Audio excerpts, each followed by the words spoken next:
Bismillahirrahmanirrahim.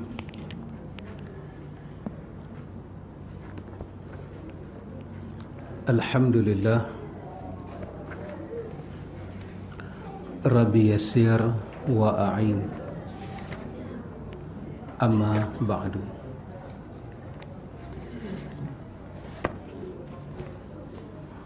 Ikhwatul iman, ikhwatu fid din, a'azakumullah wa uhibbukum fillah.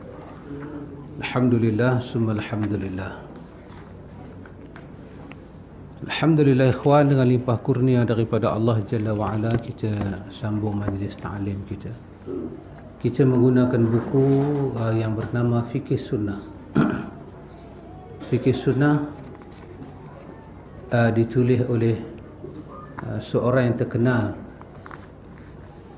iaitu Syekh Sabiq rahimahullahu ta'ala, daripada Kairo, daripada Mesir, dan dia pernah menjadi Syekhul Azhar. Syekh Sabiq satu masa dia dihubungi oleh Syekh Hasan Al-Banna.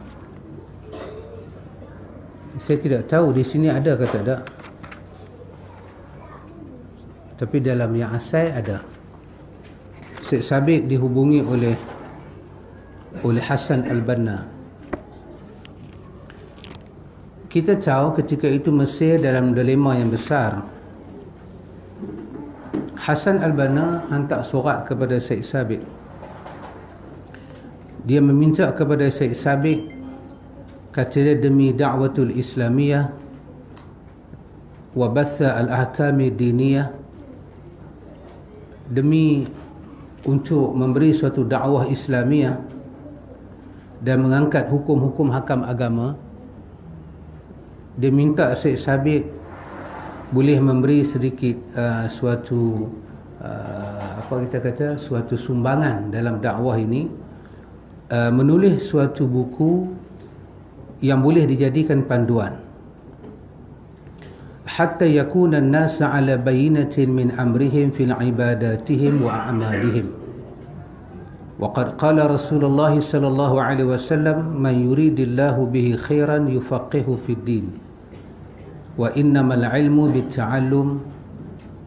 Wa innal anbiya salawatullah wa salamuhu alaihim lam yuwarrithu dinara wala dirhama, wa innama warathu al-ilmu faman akhazahu akhadha bihadhin wafirin.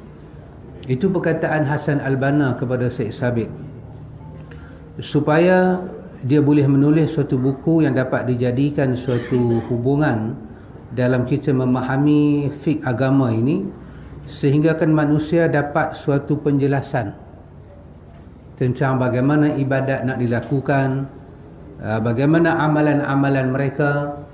Dan kata dia, kerana Nabi pernah bersabda, sesiapa yang dikehendaki kebaikan di sisi Allah, maka Allah pahamkan dia agama. Dan ilmu itu dengan ta'allum, dengan kita datang, kita mengambil daripada dia, dan bukannya dia datang kepada kita, kita yang datang kepada ilmu. Dan Hasan Al-Banna kata, dalam hadis juga Nabi kata, sesungguhnya para anbiya ini mereka tidak mewariskan dinar dan dirham, sesungguhnya mereka mewariskan ilmu. Maka siapa yang mengambil ilmu ini dengan bersungguh-sungguh, maka dia mendapat bahagian yang besar daripada agama. Masa itu ikhwan, dalam kita kata pertumbuhan kepahaman agama di Mesir, mereka semayang di Masjid Qahirah, mungkin untuk semayang Zuhur sahaja mereka semayang 4 kali, kerana mewakili 4 mazhab. Jadi satu imam tak boleh mewakili semua umat. Kalau mazhab Syafi'i jadi imam, mazhab Hanafi tak akan ikut. Untuk menyatukan umat, ataupun bahasa sekarang penyatuan ummah. Dia bukan senang. Tak masuk, insya-Allah tak masuk. Saya akan berjalan di atas jalan yang lurus. Kan? Pasal target kita nak habis buku. Baik. Penyatuan ummah pada masa itu nak buat bukan senang. Ikhwan setelah kita tahu Mesir setelah dijajah mempunyai pemikiran yang begitu tunggi langgang. Agama mula tak lekat. Maka berlaku kebangkitan. Hasil daripada tekanan kerajaan kepada rakyat, berlaku kebangkitan yang kita panggil dengan gerakan Ikhwanul Muslimin. Gerakan Ikhwanul Muslimin di atas nama Ikhwanul Muslimin, saudara-saudara se-Islam kita. Kenapa? Kerana ditindas. Macam sedang berlaku di Malaysia ini. Gerakan Ikhwanul Muslimin, utamakan produk Muslim. Ya, itu gerakan Ikhwan. Bukan di atas dasar Mesir, tapi di atas dasar ukhuwah Islamiyah kerana melihat ketindasan kepada orang Islam. Orang Islam racist dalam ekonomi berlaku pada orang Islam. Tak adil. Sebenarnya pada zaman dulu lagi. Tetapi mungkin kerana udara yang ada, iklim yang ada tidak menyebabkan kita bangkit. Hari ini baru bangkit. Saya tidak mewakili sesiapa. Saya hanya mewakili Quran dan Sunnah. Tidak lebih daripada itu. Tetapi sekadar nak bagi tahu, itulah yang berlaku di Mesir lebih kurang 70 tahun silam.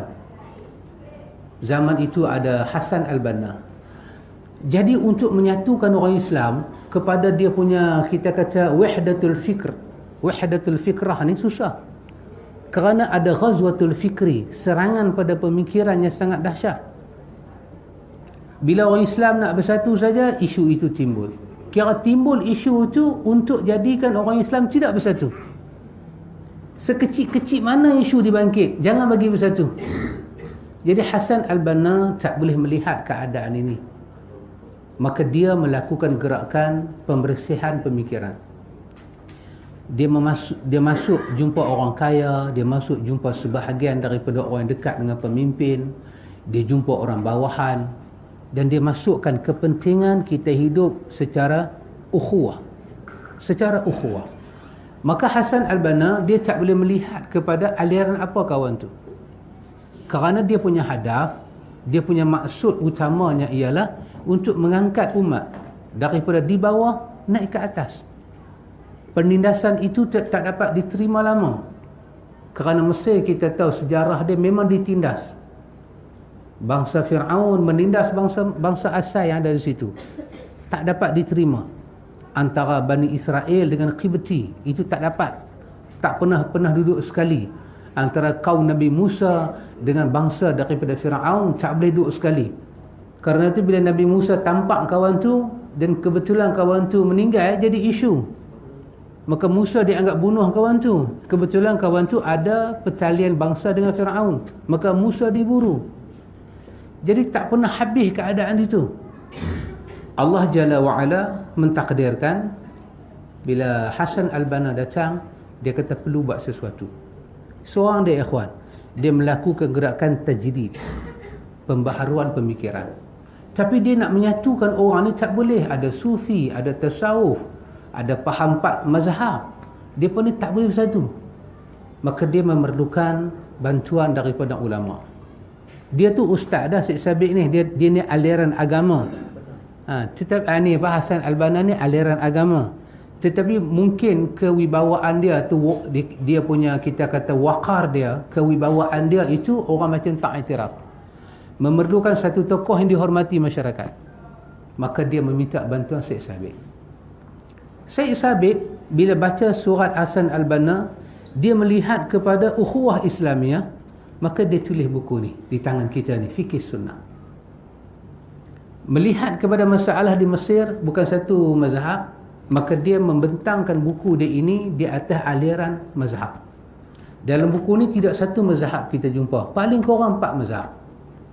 4 mazhab. Kerana itu saya katakan bagi orang yang awal-awal nak mengaji fiqh, eloklah dia mengaji Fiqh Sunnah.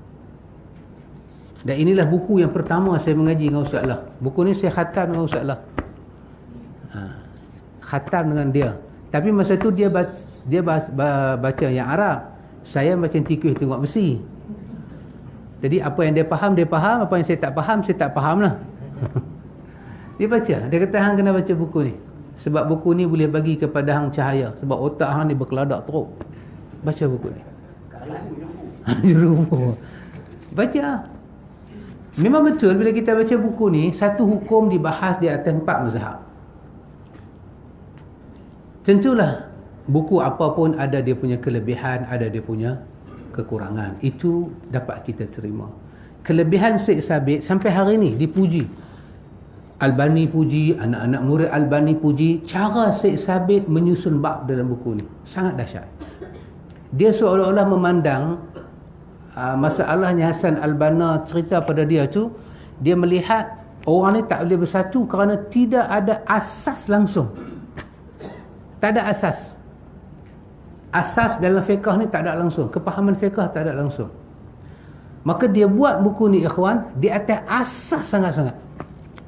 Tajuk-tajuk yang dibuka dalam buku dia ini sangat kita kata menarik di sisi para usul. Para ahli-ahli usul, mereka kagum dengan tajuk yang dibuat, sehingga mereka kata sebelum daripada ini tidak ada penulis sehebat dia boleh menyusun tajuk, dan mungkin selepas ini kalau ada penulis menulis tajuknya hebat, mereka akan tiru Syekh Sabit. Itu pujian orang kepada Syekh Sabit. Namun demikian, tujuan dia ialah untuk menyatukan orang. Alhamdulillah ikhwan, demi da'watul Islam, buku ni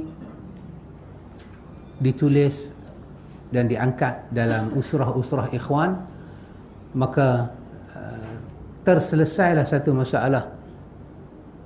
Selepas 5 tahun mengaji, 6 tahun mengaji, maka selesailah masalah, iaitu 4 kali sembahyang zuhur dah tak ada dah, kerana belajar buku ni. Maka imam apa pun, imam itu mazhab apa pun dah tak timbul. Yang penting hang sembahyang 4 rakaat kami ikut.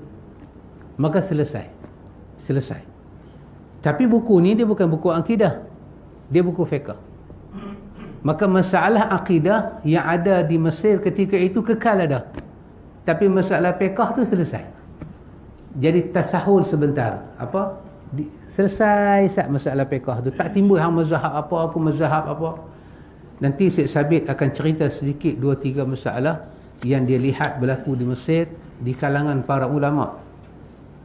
Yang para ulama ni memperbesarkan masalah itu sehingga pengikut dia terikut dengan cara dia memperbesarkan masalah itu.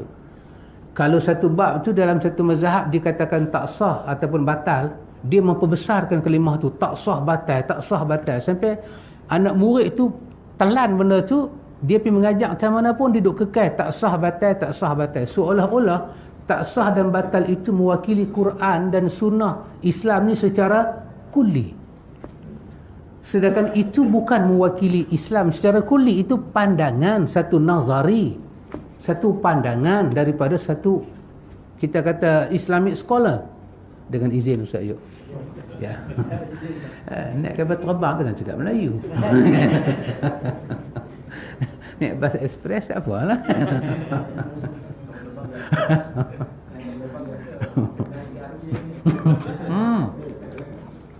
Satu naik kapal terbang, kuda naik BRV, Allahu Akbar. Selalu naik Exora. Lalu Exora ambil, hari ni BRV Honda apa mengaji sunnah. Main. Ini zaman penyatuan. Baik ikhwan, namun demikian Syekh Sabit bukanlah seorang pakar di dalam hadis. Itu masalah dia. Maka Syekh Sabit di atas apa yang dia tahu, aliran dia usul, dia seorang usul, dia sangat mengetahui usul, kaedah-kaedah berhukum.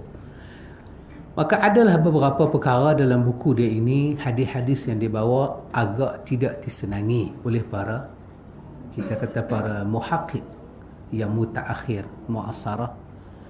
Mereka rasa hadis itu perlu dikritik, sangat perlu dikritik, dan itu tidak ada masalah. Kritik ni tidak ada masalah, sebab agama ni dia guna kaedah qul hatu burhanakum in kuntum sadiqin. Bawa burhan. Jangan kritik ikut dan pandangan saya, pengamatan saya. Pandangan peramatan hemah bukan hujjah din, itu hujjah nafsi. Hujjatul din qala Allah wa qala Rasul. Hujjatul nafsi ar-ra'yu. hujah diri ni adalah pandangan ar-ra'yu. Itu tak jadi hujah agama. Hujah agama ni qala Allah wa qala Rasul. Dia ada syurut dia. Dia ada syarat dia. Dia bukan semua hadis diambil. Ada syarat dia. Ada syarat-syarat hadis sahih saja diambil. Alhamdulillah ikhwan, nas'alullah, kita memohon kepada Allah Ta'ala dengan niat asal penulis ini supaya buku ini menjadi suatu buku yang bermanfaat. Alhamdulillah, dan buku ini sangat bermanfaat. Cumanya buku ni bila dia masuk ke dalam kita kata ke dalam zon Nusantara, buku ni jadi bermasalah. Buku ni di peringkat antarabangsa tidak bermasalah. Siapa mengaji Azhar, dia akan jumpa buku ni, tak ada masalah. Tetapi siapa yang tak pernah keluar daripada Malaysia mengaji, dia hanya mengaji di dalam kita kata bi'ah Nusantara ini, maka bila diperkenalkan buku ni, dia jadi masalah. Sebab buku ni dia tak membincangkan di atas satu pandangan. Dia mula bab wudu, bab niat. Dia membahas kepada 4 mazhab, dan di atas ijtihad dia cuba bawa kita pada pandangan yang dia rasa kuat. Dia bahas 4 mazhab, lepas tu dia lontarkan pandangan dia. Pada sisi dia kata pandangan ni kuat. Kita, kalau kita rasa tak setuju dengan pandangan dia, okey, it's okay, tak ada apa-apa. Bila dia bawa Quran, dia bawa hadis Nabi yang sahih, kita kata ala ra'si wal aini, di atas batu jembala, kita tak bantah. Tapi kalau dia bagi pandangan dia, kita bagi pandangan kita, tak ada salah apa. Dia tak ada timbul apa tak beradab ke, tidak. Kita baca buku siapa pun ikhwan, buku itu kita jadikan teks untuk faham tajuk, untuk faham perbahasan. Bukannya buku itu boleh menguasai pemikiran kita untuk buat keputusan, tidak. So ini adalah benda penting, buku siapa pun. Maka Syekh Sabit ikhwan rahimahullah, Syekh Sabit rahimahullahu ta'ala, semoga Allah memberi kepada dia kebaikan yang banyak. Dia telah memberi jasa besar kepada kita, sumbangan dia ini. Dulu di Azhar University sendiri dibaca buku ni. Kemudian sekarang ni saya tidak tahu sama ada dibaca ataupun tidak dibaca. Itu saya cerita sedikit sebanyak macam mana buku ini ditulis. Ya Umar, Umar bawa pen, pak dia tak bawa apa pun. Alhamdulillah ya Umar. Baik. Fikih Sunnah, nama buku ni Fikih Sunnah. Kalau Arab dia ada 3 jilid. Kalau yang Melayu macam ni ada 14 jilid. Tapi dibuat dalam 5 buku. Alhamdulillah, sahabat-sahabat kita di Kotas telah buat satu-satu jilid macam ni, bagi cantik-cantik, comel-comel, supaya kita boleh baca. Kita baca satu persatu. Fikih Sunnah. Fikih Sunnah, fiqh bermakna kepahaman. Fiqh bermakna kefahaman. Sunnah, kita cuba nak faham sesuatu perbahasan di atas dasar sunnah. Artinya, Syekh Sabit ni, dia ada satu aliran. Walaupun dia bahas dari segi mazhab, dia akan cuba sinonimkan, sinkronisekan pandangan dia dengan as-sunnah. Dia akan buat yang tu. Cuma masalah dia, kadang-kadang dia rasa sunnah tu sahih, kadang-kadang tak sahih. Jadi kita memerlukan pandangan orang lain untuk menentukan hadis itu sahih ke tak sahih. Tapi dia sedaya upaya dia cuba buat satu perubahan yang baru, memahami satu-satu perkara dengan as-sunnah. Ikhwan, izinkan saya beri sedikit penjelasan. Fikih sunnah, perkataan fiqh dicentumkan dengan perkataan sunnah. Nabi Musa kata yafqahu qawli, yafqahu qawli, wahlul uqdatan min lisani yafqahu qawli. Nabi Musa guna perkataan yafqahu. Yafqahu itu fiqh, supaya mereka faham. Angkat kebekuan lisan supaya mereka faham. Ya, supaya mereka Faham. Nabi sebut dalam hadis daripada Muawiyah bin Abi Sufyan, hadis Bukhari, Nabi kata, "Man yuridillahu bihi khairan yufaqihu fid din. Wa innama ana qasim wallahu yu'ti." Nabi kata, siapanya Allah nak dia dapat khair, kebaikan, Allah fahamkan dia agama. Tapi Nabi kata, sesungguhnya aku ini qasim, boleh menerang dan membahagi-bahagikan penjelasan ilmu. Wallahu yu'ti. Faham tu Tuhan yang bagi. Faham mana Tuhan bagi? Faham secara sunnah, Tuhan yang bagi. Saya rasa perkataan ni taklah berat mana, tetapi di sisi para ulama dibahas. Kata para ulama, kerana sunnah ni sifat dia mutahharah, dia bersih. Maka nak faham, nak heret pemikiran kita ni masuk di dalam wilayah sunnah, dia juga memerlukan kebersihan jiwa. Kalau jiwa kita tak bersih untuk faham agama Tuhan, tengah-tengah jalan kita jatuh. Kerana dalam dunia ilmu ni, dia banyak nama dia pengheretan hujah dan maksud. Maksud Nabi cerita. Kemudian bila ada pihak dia menterjemahkan hadis tu, dia akan mengheret hadis tu ke arah dia. Ini banyak berlaku. Dan ini dia bukan daripada fiqh as-sunnah. Fiqh sunnah dia bersih. Pasal tu masa kita belajar akidah dulu kan, pasal kita dah belajar lama dah, berapa buku dah kita khatam pasal akidah. Banyak saya ingat. Pada tahun 2009 sampai 2019, dekat 10 tahun dah. Berapa buku akidah dah kita habis. Banyak. Kalau tak habis pun kira habis jugalah, macam habis lah. Banyak. Penjelasan kita tu banyak. Tajuk-tajuk penting tu kita telah lalui. Dia kata apa? Dia kata di antara simbol Ahlus Sunnah ialah apabila berlaku perselisihan berdasarkan ayat fa in tanaza'tu, bila berlaku perselisihan, Ahlus Sunnah berdasarkan ayat Quran tadi, farudduhu ila Allah war Rasul, dia akan meninggalkan semua pandangan, dia akan kembali kepada Allah dan Rasul. Apa maksud kembali pada Allah dan Rasul? Dia akan kembali kepada teks secara literal dengan meninggalkan tafsir. Literal dia akan kembali. Apabila ada tanaza', perbalahan, kembali pada dia. Kenapa? Kerana ini qala Allah yang bukan makhluk. Laisa bil makhluk, bi ghairil makhluk, bukan makhluk. Ini qaul Allah yang qadim, yang lafaznya, yang barihnya, yang harakatnya, yang kalimatnya tidak dicemari dan dinodai. Maka akhirnya balik ke situ. Fiqh sunnah, kita nak balikkan pemikiran kita kepada as-sunnah, kepahaman sunnah. Dan sunnah di situ kita maksud sunnah siapa? Sunnah Rasulullah.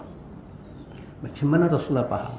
Bila Nabi kata sallu kama ra'aitumuni usalli, kita nak mencipta pemikiran sunnah. Macam mana faham sallu kama ra'aitumuni usalli?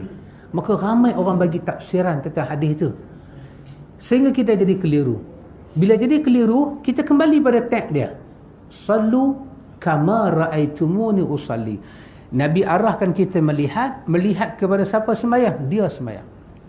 Maka kita terpaksa kembali kepada hadis-hadis yang sahabat riwayat bagaimana Nabi sembahyang. Bila ada sesuatu perbuatan itu pada sifat solat Nabi, kita kata ada. Kalau tak ada, tak ada. Maka pandangan orang semua kita kena tinggalkan. Bila kita boleh buat lagu tu, kita dinamakan memahami salat secara fiqhus sunnah. Yang inilah yang berat. Sekitar 70 tahun silam, nak mengheret pemikiran orang Melayu Nusantara untuk faham. Berat. Dia lebih teruk daripada bawa kereta gadi lagi. Nizam tahu kereta gadi? Tak tahu. Sahabat tahu kereta gadi? Tak tahu lah. Gadi tu kereta lah. Kereta gadi. Dalam bahasa Tamil, kereta dipanggil gadi. Kereta tu dia panggil gadi. Jadi orang Melayu dia kata kereta gadi. Maksud dia kereta-kereta. Orang Melayu kan pintu gate. Buka pintu gate. Kan? Orang Melayu tak apa. Cuba try lagi. Itu orang Melayu. Dia cuba, dia try lagi kan. Kalau cikgu kan kita gagal periksa, cikgu dia kata tak apa, cuba lagi. Kalau cikgu. kalau nurse dia nak inject kita, tahan sikit. Yang duk tahan kita duk cucuk dia. Dia suruh kita tahan. Mampu dia. Nak abang apa tadi? Saya kata pemikiran kita. Nak mengheret pemikiran kita, ya subhanallah, susah ikhwan. Tetapi dunia sentiasa menuntut kepada perubahan. Kita mesti berubah. Mesti cuba faham perubahan pemikiran ni penting. Maka kerana itu ikhwan, kita cuba memahami secara fiqh sunnah. Dalam pelajaran mustalahul hadis, dia ada satu bab. Bab apa? Bab dia tanya kat kita, bilakah seseorang itu dikatakan ahlus sunnah? Bila? Mata? Bila? Yusammu, satu-satu orang tu dinamakan ahlus sunnah. Bila? Masa kita start belajar ni ke? Bila kita dikatakan ahlus sunnah? Kerana namanya ahlu dan diidafahkan kepada sunnah. Ahlu ni kalau kita terjemah ahli lah. Ya ayyuhallazina amanu qu anfusakum wa ahlikum nara. Ahli lah, ahli keluarga. Kita ada ahli mesyuarat, ahli jawatan kuasa. Ahli. Bilakah satu individu itu dikatakan sunnah? Bila? Nampaknya jawapan yang diberi oleh para tokoh ahlul hadis sama, iaitu berdasarkan hadis Nabi, taraktu fikum amrain lan tadillu in tamassaktum bihima kitaballah was sunnati. Kau dalam riwayat Muslim, ini tasamtum bi kitabillah was sunnati. Nabi kata, aku tinggalkan kepada kamu dua perkara, dua urusan, dua benda besar. Kamu pegang dengan dia, lan tadillu, kamu tak akan sesat selama kamu pegang. Bila kamu lepas, kamu boleh sesat. Artinya orang yang belajar sunnah ni boleh tersesat. Bila dia tak pegang. Bila dia pegang, insya-Allah dia tak sesat. Pasal itu dikatakan may yahdihillah fala mudhillalah. Bila tu may yahdihillah, masa kita i'tisam bi kitabillah was sunnah. Masa itulah kita yahdillah, diberi hidayah oleh Tuhan. Tapi bila kita lepas, ketika itu kita sesat. Jadi bilakah kita dinamakan ahlus sunnah? Iaitu apabila tindakan kita, tindak tanduk kita, amal perbuatan kita di atas sunnah, barulah kita ahlus sunnah. Jadi kalau saya mengajak fikir sunnah, antum tengok tingkah laku saya keluar daripada sunnah, ketika itu saya bukan ahlus sunnah. Pasal itu Nabi kata, tamassaktum bihima, aku pesan kepada kamu, belit badan kamu, ikat hati kamu dengan sunnah. Dalam riwayat lain, Nabi sebut tentang apa? Tentang kamu akan melalui zaman fatrah. Zaman-zaman kamu letih, zaman-zaman kamu bersemangat, zaman-zaman kamu lesu. Nabi kata zaman semangat kamu dan lesu kamu di atas sunnah. Siapa yang zaman lesu dia meninggalkan sunnah, maka Nabi kata dia tersesat, dia halak, dia binasa.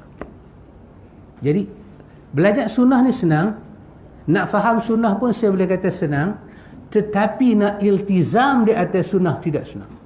Ini memerlukan, Nabi kata tadi, wallahu yu'ti, Tuhan bagi. Dan dia melibatkan keikhlasan kita melihat sunnah. Apa yang kita mahu dengan sunnah ni? Kalau mata hati kita dengan sunnah ni nak nurul hidayah, kita dapat nurul hidayah. Tapi kalau kita jadi seronok-seronok, dapat seronok-seronok. Kita nak buat grup, kita dapat buat grup. Tapi sunnah tak boleh merubah jiwa kita dan tak boleh apa-apa. Antum masih ingat apa yang Syekhul Islam Ibn Taymiyah sebut tentang makna ibadah? Saya ingat kita dah lalu dah tajuk ni. Ibadah ini dalam Majmu'ul Fatawa. Dan saya ingat dalam semua buku-buku diterjemahkan. Ibadah, Ibn Taymiyah memberi satu ta'rif yang agak disenangi oleh para ulama. Bila sebut ibadah secara ta'rif, ibadat tadi. Ya, ibadat. Saya nak buat tu ibadat. Kita nak bagi adpa. Dalam ayat Tuhan kata wa ma khalaqtul jinna wal insa illa liya'budun. Baik. Sekarang ni Tuhan buat kita untuk ibadat. So ibadat ni apa? Tentulah ibadat dalam ayat itu ulama kata dengan makna tauhid. Kita dijadikan jin, Tuhan jadikan jin dan manusia untuk tauhid Tuhan. Inilah kemuncak ibadat. Lepas itu tauhid dipanggil tauhidul ibadah. Baik. Ibadat tu kata Ibn Taymiyah nama yang menghimpunkan apa yang diredai dan dicintai oleh Allah daripada perkataan kita, daripada perkataan dan perbuatan yang zahir maupun yang batin. Itu adalah ibadat. Jadi, semua perkataan kita yang zahir, semua perkataan kita yang batin, kita nak himpunkan dia supaya mendapat redha dan cinta Allah. Maka jalan untuk kita bagi perkataan dan perbuatan kita diredai, dicintai oleh Allah yang zahir dan yang batin, tak ada jalan lain melainkan sunnah. Kita tak boleh mencipta perkataan, kita boleh cipta perkataan bagi orang redha, tapi Tuhan redha tak boleh. Kita boleh buat perkataan orang redha, tapi nak bagi Tuhan redha tak boleh. Tuhan sendiri cipta. Hang buat ni aku redha, hang buat ni aku redha. Maka Tuhan cipta sunnah, jalan. Sunnah bermakna jalan, diberi kepada para utusan dia untuk mengajak kita macam mana nak mencapai redha Tuhan, cinta Tuhan dengan perkataan, dengan perbuatan yang zahir dan yang batin. Apabila kita bercakap, apabila kita berbuat tidak di atas sunnah, kita tak akan capai redha Tuhan. Nak bagi puas hati, bagi puas hatilah. Berapa banyak cakap kita boleh bagi puas hati. Tapi kita tahu tak, masa kita puas hati di dunia, akhirat kita nak jadi apa? Kita nak macam mana? Kan Samsiah pernah dengar hadis Nabi sebut, bila ditanya pada Nabi, su'ila Rasulullah sallallahu alaihi wasallam ma aktsaran nasu finnar, ditanya Nabi, apakah yang banyak buat manusia jatuh dalam neraka? Apakah yang banyak buat manusia jatuh dalam neraka? Nabi jawab berapa? 2. Nabi kata al-famu wal farju. Nabi kata mulut dan kemaluan. Ditanya dekat Nabi, ma athqalu fil mizan, apa yang memberatkan al-mizan manusia, timbangan? Nabi jawab 2. Nabi kata taqwallah wa husnul khuluq. Cuba tengok. Mulut manusia, mulut. Kena jaga mulut. Bukan jaga bubur plaster 24 jam. Dah. Orang kata hang ni pergi mana bawa mulut. Habis pungkuk pun bawa, takkan mulut tak bawa. Nak tinggal tak mana mulut tu. Artinya perkataan dan perbuatan yang masuk dalam kategori ibadat, yang mendatangkan redha Tuhan, sayang Tuhan, hanya di atas sunnah. Maka kita tak boleh cakap apa yang khilaf dengan sunnah. Tak boleh. Kita kena kontrol diri kita ni. Nak bagi puas-puas ha? Antum tengok. Kalau mendapat izin sahabat-sahabat lah, boleh dengan izin lah. Pasal saya nak bagi contoh ni agak heavy metal. Mungkin boleh pergi tahap black metal. Berat. Negara kita ini jadi sengit. Negara kita ini jadi tak terurus seketika 2-3 masa ini. Kerana apa? Kerana mulut pemimpin. Duk tak duk dia kata Melayu bangsa merempat. Duk tak duk dia kata askar makan tidur. Duk tak duk orang Melayu kata gatal pungkuk. Tahu kan maksud gatal pungkuk ni apa? Sebenarnya pungkuk ni betul-betul gatal. Pernah tengok budak-budak keluar cacing kat pungkuk? Lah tak ada dah cacing tu dah. Cacing tu warna putih. Macam mana cacing boleh duduk dalam perut keluar kat pungkuk? Masa cacing tu nak keluar, budak tu memang gatal pungkuk. Dia tonyoh pungkuk dia dekat tanah. Dia tonyoh. Cuma tak ambil kulit derian je pergi karung. Hantu saja. Tapi gatal sungguh. Betul tak Cik? Saya duk heran kenapa orang tu gatal pungkuk. Gatal sungguh. Gatal sungguh. Duk tak duduk. Orang tu kata duk tak duduk. Duk tak duduk ni apa dia? Dia duduk tapi tak duduk. Macam mana yang kata duduk tak duduk tu? Macam ni duduk. Macam saya pun duduk. Yang kata duduk tak duduk ni pada Haji. Bertinggung tak? Tungging buyung tak? Duduk tak duduk? Tak tahu dia punya keadaan tu apa dia. Duduk tak duduk? Tiba-tiba askar makan tidur. Mulut. Satu orang kata lagu tu, bukan semua telinga boleh dengar. Orang balas. Bila balas tercetus huru-hara.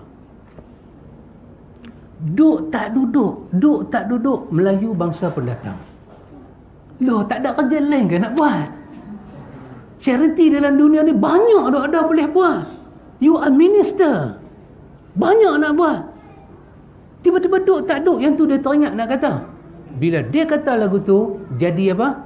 Huru-hara. Apa punca dia? Pungkok kau punya pasal? Dah, mulut.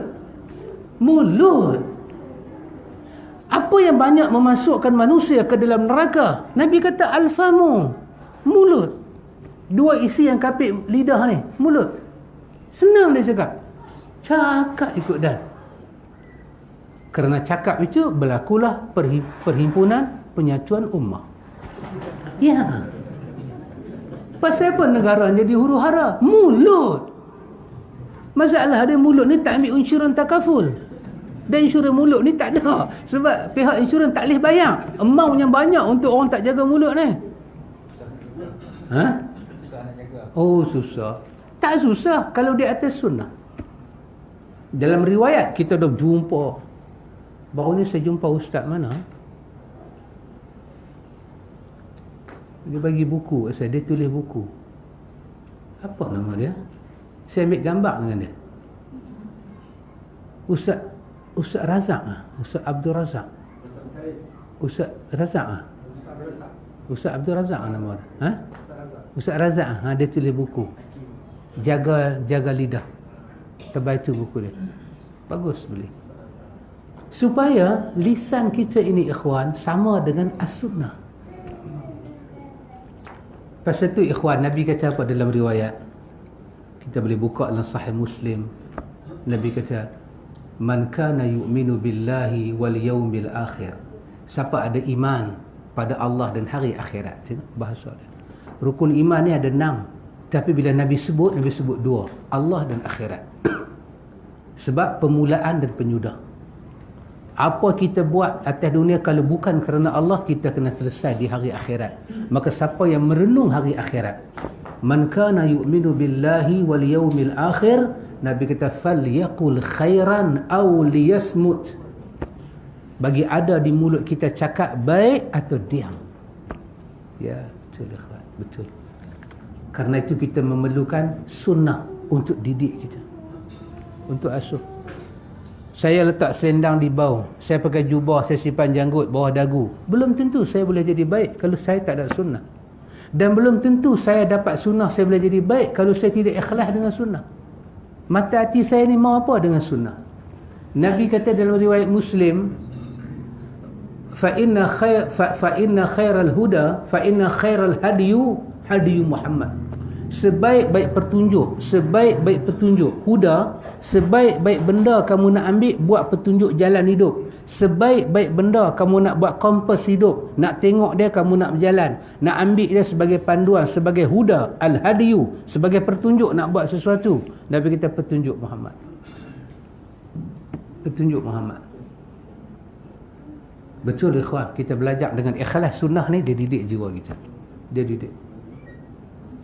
Satu orang pernah kata dengan saya tak boleh tahan Ustaz.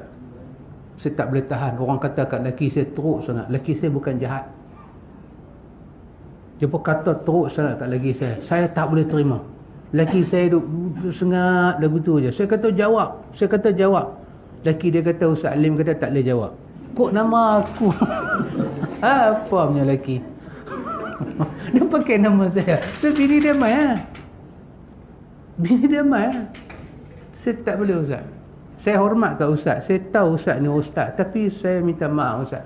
Saya tak boleh terima apa yang Ustaz beritahu kat lelaki saya. Saya tak beritahu apa kat lelaki dia. Saya baca hadis tu saja. Cakap bagi baik atau diam. Cakap bagi baik atau diam. Kita ingat diam ni, bila kita diam, orang kata ke kita ingat kita keseorangan ke? Tak. Kita dibela oleh Tuhan. Apa yang kita takut? Tu saya sakit hati. Saya kata, Kak, masa orang kata dekat Nabi, Aisyah tak sakit hati? Masa isteri Nabi paling muda Aisyah. Bayangkan emosi wanita muda. Wanita muda. Macam Kak Hajar ni, muda lagi. Cara Kak Hajar golek kepala tu macam ya muda lagi. Pasal golek tak darah. Sebab muda. Sekali. Samsiah muda. Allah, saya Kak Samsiah yang kecil manis pun tinggi dah. Berjalan 2 minit terkencing, berjalan 3 minit terkencing. Muda apa ke jadahnya. Saya dah masuk kategori tua. Aisyah, last sekali orang kata pada Aisyah, orang macam mana nak cari jalan nak jatuhkan Nabi, kita usik isteri dia. Orang Arab kalau usik isteri, lelaki tak bangkit, cabut pedang, dayus. Itu orang Arab punya tabiat. Kalau usik maruah keluarga, dia tak cabut pedang, dayus. Kita tengok apa Muhammad nak buat. Kalau based on, kita kata human, kan? Kita cakap pasal naluri manusia Arab. Saya kata Nabi cabut pedang. Tapi based on hudan lil muttaqin, menunggu petunjuk dari Tuhan, Nabi tak lompat. Nabi tak lompat macam kita lompat. Kita lompat, Nabi tak lompat. Tapi Nabi duduk rumah sebulan tak keluar. Ada berita kata Nabi dah cerai dah isteri dia. Sampai Umar masuk ke rumah menantu dia. Dalam riwayat Ibnu Majah, Umar kata, aku masuk ke rumah Nabi, menantu aku, tengok dia tidur atas apa. Baru Umar tengok Nabi tidur atas apa dalam rumah. Baru Nabi tengok macam mana berbaloknya belakang Nabi ni tidur atas pelepah kurma yang dianyam. Tengok apa yang ada dalam rumah menantu ni. Ya Rasulullah, anta Rasulullah. Lebih besar daripada Kaisar dan Kisra, Rom dan Parsi. Nakkah? Umar bukan kata apa kat Nabi. Umar kata, ya Rasul, kami buat katil nak. Pasal Rasul tidur atas bawah ni. Kita ya kawan, kalau tengok ustaz tidur di surau, kita rasa bersalah lah. Ya Allah, Al-Fadhil tidur di surau, patut kena bagi hotel. Tidur pula nyamuk kacau panas, kan, tak ada aircon, rasa bersalah lah. Patut kena pindah Fadhil duduk hotel. Kan? Tak ada apa-apa saja kata. Tak ada apa-apa, tak ada. Saya tak ada niat apa-apa. Saya tak ada niat apa-apa. Jangan pandang saya serong. Saya tidak ada niat apa-apa.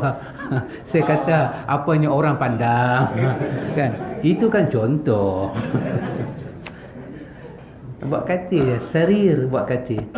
Nabi bagi contoh apa? Aku ni macam mana orang duduk bawah pokok, tahta zil. Rehat di bawah pokok. Bila habis penat aku jalan pergi. Ya. Tapi dengan kisah usik isteri Nabi tu, dia rasa tak rasa? Dia rasa. Saya ingat ikhwan, kalau Nabi petik, Nabi lompat masa tu. Nabi kita gamak, dia kata kat aku, sahabat-sahabat pula buat cemas macam kita je, Rasulullah, tak patut, kena bangkit, kena bela. Jibril pula mai kat Nabi, ya Rasulullah, anak aku buat apa? Jahannam umat. Tak. Ingat balik peristiwa keluar daripada Taif. Bukan bala tentera datang, Malakul Jabal datang dan kata dekat Nabi, kami diperintah oleh Tuhan Muhammad, kalau anak kami ambil 2 bukit yang ada ni Muhammad, kami angkat, kami lepas atas kepala penduduk Taif. Hang tak tengok dah keturunan dia. Jahat sangat buat kat Nabi. Zaid bin Harisah kata, aku tak pernah tengok Nabi tenang seperti dia tenang dapat tawaran tu. Siapa tak tenang ikhwan, balas balik siapa tak tenang. Kata kat aku sangat, baling batu kat aku, ukhruj min baladina, keluar daripada kampung kami, wahai pembawa malang. Tapi Nabi kata apa? 2 benda kan Zaid menyaksikan. Satu, doa Nabi. Kedua, apa Nabi kata kepada malaikat, aku nak daripada keturunan mereka ini orang yang sembah Tuhan dan tidak syirik pada Allah. Dan dia berjaya. Marah dia, sakit dia, berapa lama kita nak marah, nak sakit? Tapi ketenangan tu kita akan dapat tak lama. Pasal tu kita kena pertahan ketenangan. Betul makcik? ketenangan kita kena bertahan. Marah, kita marah, sekarang kita marah. Tambah kita dapat kawan-kawan rajin bagi peluru. Kita jadi Rambo ya. Tenang. Tapi nak tenang dengan apa? Bizikrillah. Macam mana nak zikir? As-sunnah datang.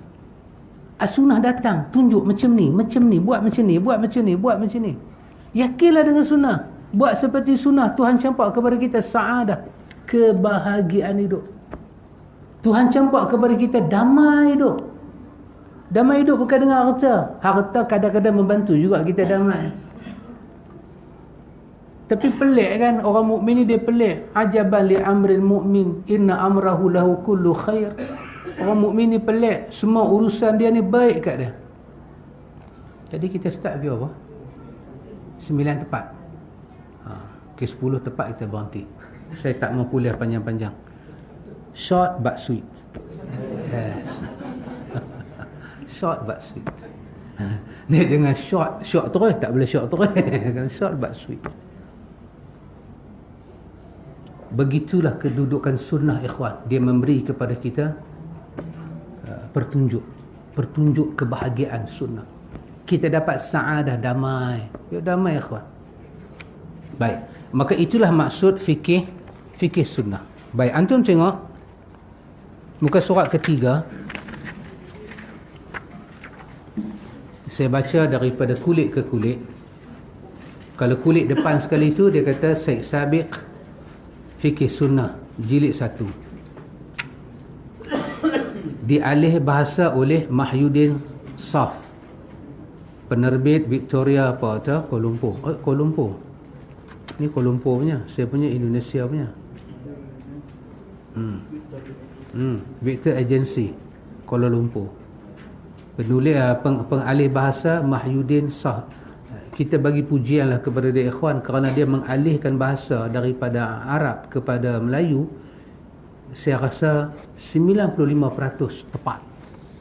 Dahsyat alih bahasa dia. Dia tidak buat ringkasan. Adapun fi sunnah yang lain-lain diterjemah banyak buat ringkasan. Bila kita rujuk pada kitab asal, kalimah gugur, bukan lagi itu maksud dia, tapi dia buat dengan baik. Tengok sedikit kata pengantar daripada penerbit. Dia kata, Bismillahirrahmanirrahim. Kewajipan beribadat bagi umat Islam sebagai manifestasi iman dari mukminin dan mukminat seharusnya dilakukan dengan tata cara, tempat dan waktu berdasarkan perundangan Islam yang bersumber kepada Al-Quran dan sunnah Rasul, yakni hadis. Tempat kita ibadat, masa kita ibadat, cara kita ibadat, semua mesti mendapat panduan, sumber daripada Quran dan sunnah. Mesti ada sumber. Tadi saya jumpa dengan Ustaz Amar, sembahyang hajat 4 martabat. Sembahyang taubat 4 martabat. Ada martabat 1, martabat 2, martabat 3, martabat 4. Martabat yang keempat sembahyang hajat, rakaat pertama baca ayatul kursi sebelah kali, baca qul huwallah. Itu buku itu. Baca sebelah kali, itu martabat dia. Lepas tu ada zikir-zikir dia. It's okay, to me it's okay. Tak apa, boleh, tetapi mesti ada panduan. Siapa bagi panduan tu? Kalau Tok Lebay jubah putih dalam mimpi, tidak mahu. Panduan sembahyang mesti daripada Rasulullah. Ulama pun tak boleh. Sumber daripada Rasulullah. Ulama hanya memberi bayan, penjelasan saja, tak lebih daripada itu. Sumber penting. Tata cara peribadahan kaum muslimin Indonesia, jadi kita tukarlah Malaysia, dilakukan berdasarkan perundangan hukum fiqh yang kitab-kitabnya banyak beredar di tanah air kita dan banyak amalannya. Ada kita ketemukan perbezaan-perbezaan satu sama lain, dan kerananya ada kala terjadi perselisihan pengertian dan pendapat di kalangan umat Islam sendiri, dan ada kalanya pula merupakan sumber perpecahan di kalangan umat yang dapat melemahkan hubungan ukhuwah Islamiah dan persatuan ummah. Ini betul. Kadang-kadang umat berpecah pasal apa? Pasal ibadat. Kawan ni nak beribadat, kau ni tak bagi, pecah. Hang benci aku benci hang. Bila kita perhati balik, pasal apa jadi lagu tu? Dia hanya masalah sumber saja. Hak satu nak buat ibadat, tak mau peduli sumber. Orang putih panggil apa? Sources. Ya, sumber. Kita punya sumber tu, dia tak peduli. Kalau orang kata di pihak kita, di pihak saya, Ustaz Yuk, kita semua ni, kita beribadat nak tengok sumber, dalil. Sebab ibadat untuk Tuhan, dari Tuhan, kerana Tuhan, bikinan Tuhan, cara Tuhan. Hak satu lagi, dia buat ibadat, dia guna dua kaedah. Satu apa dia? Pastikan niat kita baik dan benda kita buat tu baik. Yang kedua, tidak ada larangan daripada Nabi. Go ahead. Senang saja. Maka dia tanyalah, apa kita buat ni Nabi larang tak? Kita nak azan, kita nak pergi Mekah azan, Nabi larang tak? Mana boleh Nabi larang azan? Maka buat. Baik dah? Baik azan. Mana baik? Turun pergi Mekah azan, turun pergi Mekah menari. Mana baik? Buat satu tarian samba bagi. Azan mana baik? Azan baik, go ahead. Nabi larang tak azan? Nabi tak larang, go ahead, boleh buat. Bila mayat nak turun masuk dalam kubur, kita kamat. Kita kamat. Kamat tu baik tak baik? Baik. Nabi larang tak larang? Nabi tak larang, go ahead, boleh buat. Jadi itu kaedah dia. Satu, benda kita buat tu baik, niat kita baik, benda tu buat tu baik. Kedua, tidak ada larangan daripada Nabi. Jalan. Kita kata sumber, mana sumber? Ni dah sumber dia kata. Kita kata sumber bukan yang tu. Sumber adalah Quran dan Sunnah. Nabi tunjuk macam mana? Nabi tunjuk. Yang Nabi tunjuk tu kita nak tengok. Dia kata kalau hang nak tengok yang tu, apa hang tak boleh buat? Di atas dua tu saja, kerana buat ibadat orang berkelahi. Dan orang tak mau tengok kepada renungan yang penting. Apa dia? Sumber, sumber, sumber, sumber. Kita ada apa? Nikah, talak, rujuk. Rujuk bacaan dia rujuk. Rujuk.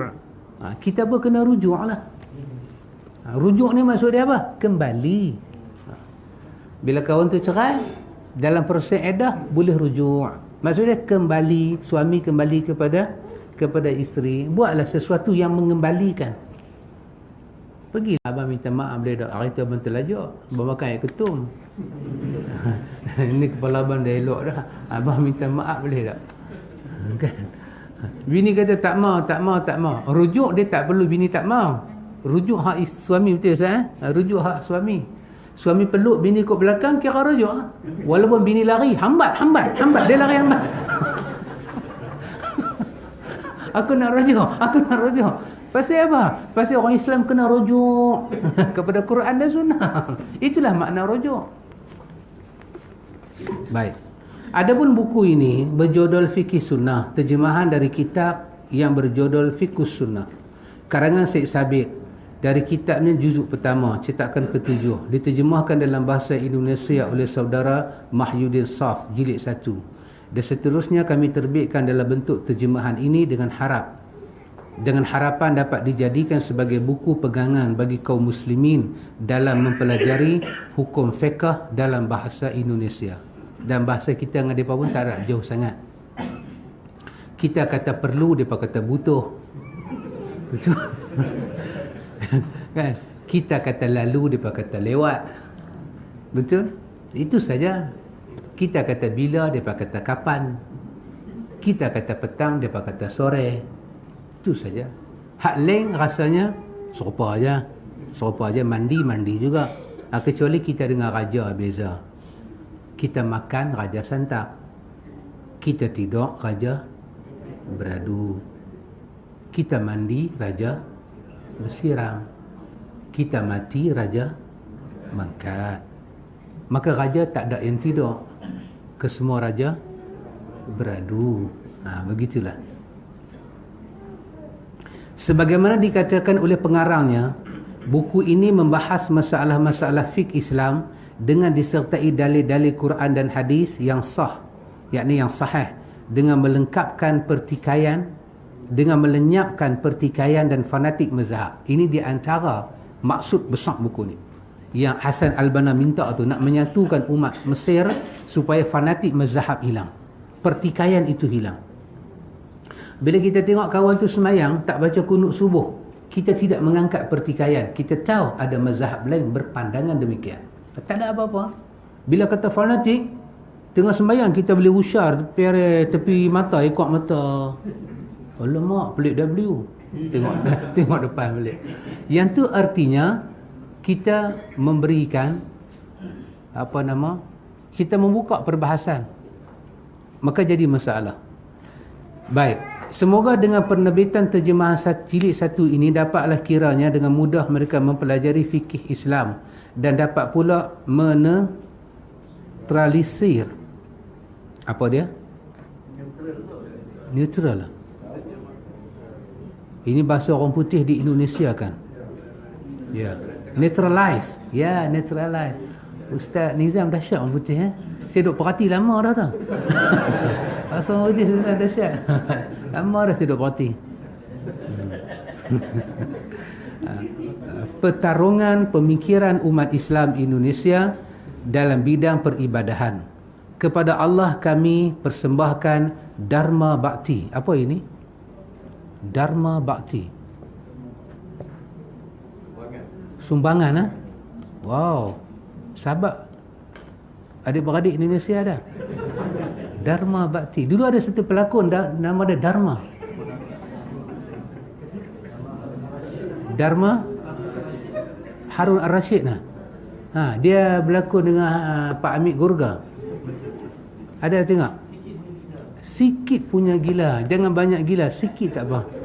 Kan Ming kuda. Ming kuda dalam parit. Di sini Jaafar makan jagung. Tertelan batang jagung. Balut ni. Pak Amir balik malam-malam kan. Suara jantan. Dia tegak. Baru balik Mit. Kau tu seria. Tengah malam 12 malam naik ke atas. Siapa tegak aku? Siapa tengok tu dia. Yes. Dharma. Dia juga main gambar Cikgu Sayang. Berlakon dengan Kak Noh Kumalasari, Cikgu Sayang. Dia kata dekat Yusuf Aslam, Kamlu. Dia kata, Mit, Kamlu mai dah Mit. Kamlu tu Mit kata apa dah belukak lah. Belukak dia bagi. Kamlu dia bagi. Drama time tu sonok dah tengok. Pasal dia punya skrip tu dia macam on the spot. Skrip dia bagus. Baik. Jadi dia nak bawa kepada pemikiran fikih Islam. Maka dia mempersembahkan satu Dharma Bakti kami. Dan kepada bangsa serta kaum muslimin Indonesia, kami sajikan sumbangan kami. Semoga Allah selalu menunjuki kita ke jalan yang benar. Ya, supaya Allah sentiasa bagi kita lis-sawab, kepada jalan yang benar. InsyaAllah ikhwan, kalau diizinkan oleh Allah Ta'ala, pagi besok kita tengok mukadimah dia. Kita tengok pendahuluan dia sebelum dia masuk bab dia. Saya ingat